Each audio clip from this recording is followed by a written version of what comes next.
Alors, au niveau de la CFDT, on est très impliqué, notamment sur la question du travail et des conditions de travail des salariés.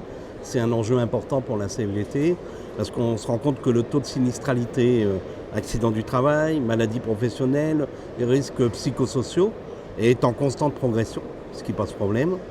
Deuxième problème, on a la désinsertion professionnelle, c'est-à-dire des gens qui n'arrivent pas au bout de leur carrière parce que ils se retrouvent inaptes au travail.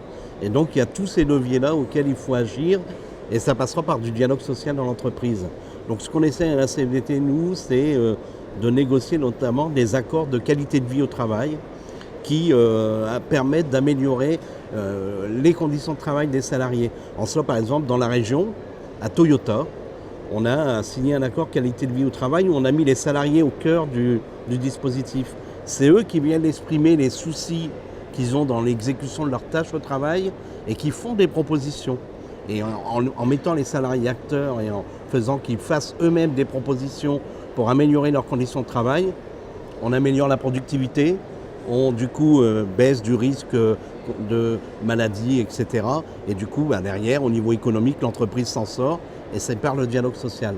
Donc c'est là-dessus que la CFDT veut intervenir dans les entreprises et il y a un vrai boulot à faire sur la prévention et la sécurisation des parcours professionnels puisqu'on va être en retraite de plus en plus tard et donc il faut permettre que le salarié se sente bien au travail jusqu'à sa retraite et qu'il ne soit pas usé à la fin.